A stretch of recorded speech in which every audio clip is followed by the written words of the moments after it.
প্রশ্ন করো।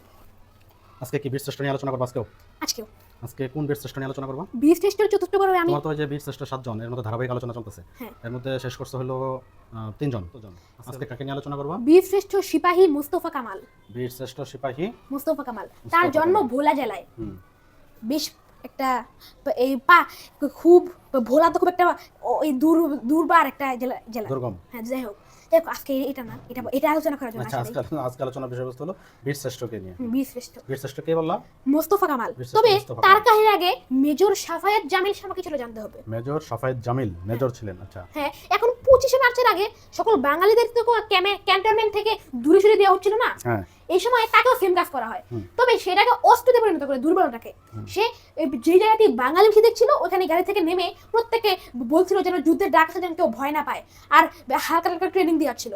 ফলে এই প্রায় প্রত্যেকজন আর্মি অফিসার সেম কাজ করে, ফলে আর্মিরা মিশে যায় সাধারণ মানুষের। যাই হোক, তাকে পাঠানো হয়েছিল এই যুক্তি দিয়া যে এই ভারতের আসামিরা তাই সে যেন ওখানে যায়।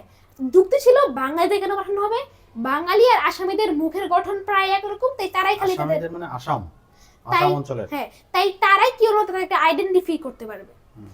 কিন্তু এই তাদের যুক্তি অনুযায়ী এখন সফট ট্র্যাক বসানো যাতে সাপ্লাই লাইন পাকিস্তানিদের না আসতে পারে। তবে তাদের টার্গেট ছিল এই পুরো ব্রাহ্মণবাড়িয়াকে মুক্ত করা। তবে যেন ব্রাহ্মণবাড়িয়ার দক্ষিণ দিক থেকে কোনো সারপ্রাইজ অ্যাটাক না আসে, তাই একটা বাহিনীকে ওদিকে মোতায়েন করা হয়। ওইখানেই ছিল সিপাহী মুস্তফা কামাল। আবার কামানের ফায়ার শুরু, এরপর আবার কামানের ফায়ার বন্ধ। এই সময় সে খুব সাহসী একটা ডিসিশন নেয়। এই সময় কিন্তু তাদের মুক্তিবাহিনীর অস্ত্র খাবার সব শেষ।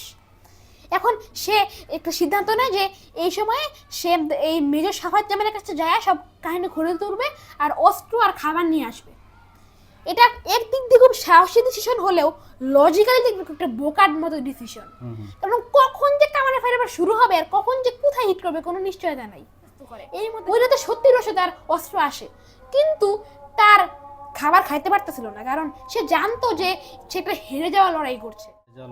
এই পর্যন্ত রাখো, আজান হইতেছে, আমরা আজানের পরে আবার আলোচনা শুরু করব। চিন্তা করতেছিল, তখন সে দেখতে পায় যে এই বড় কামানের গোলার পাশাপাশি ছোট কিছু গুলিও আসছে।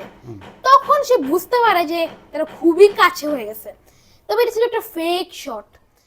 যখন এদিকে ফ্রন্ট লিড দিকে ব্যস্ত লাগছে, ততক্ষণে এই পাক সৈনিকরা পুরো চারপাশ ঘিরে ধরেছে। একটু পর মুক্তিবাহিনীটা বুঝতে পারে, ততক্ষণে অনেক দেরি হয়ে গেছে। তারা চার দিক থেকে প্রায় ঘিরে ধরেছে। এই সময় তারা সামনে দুইটা পথ খোলা, হয় তারা সবাই মিলে ফাইটে জড়াবে, কিন্তু ততক্ষণে পিছন থেকে হামলা চালিয়ে তারা একবার নিশ্চিহ্ন। আবার পিছনে করতে গেলেও তারা নিশ্চিহ্ন হয়ে। আর তৃতীয়ভাবে যে বলছিলাম মুন্সি আব্দুর রফের অনেকটা সেম কাজ করতে হবে, একজনকে কভার ফায়ারের দায়িত্ব নিতে হবে আর বাকিদের পিছনে যেতে হবে। এই সময় সিপাহী মুস্তফা এই জন্য সে তখন কভার ফায়ার করবে আর বাকিরা তখন রিট্রিট করবে।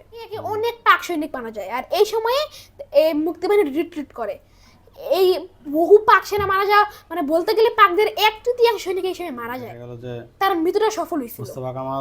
মুস্তফা কামাল মারা গেল, ঠিক আছে, কিন্তু তার দলের অন্যরা বেঁচে গেছে। এটি হলো বীরশ্রেষ্ঠদের আসলে বৈশিষ্ট্য, মানে ব্যক্তিগত যে একটা বৈশিষ্ট্য, যে নিজে মারা যায় হইলেও বাকিদের বাঁচাবে, বাকি সাথীদেরকে বাঁচাই দিবে। তারা এই জন্য বীরশ্রেষ্ঠ পাওয়ার যোগ্য। আমরা তো অবশ্যই মহান মুক্তিযুদ্ধে বীরশ্রেষ্ঠদের যে একটা বিশাল অবদান আছে, এটাকে তো ভোলার মতো না আসলে। ঠিক আছে, ধন্যবাদ তোমাকে।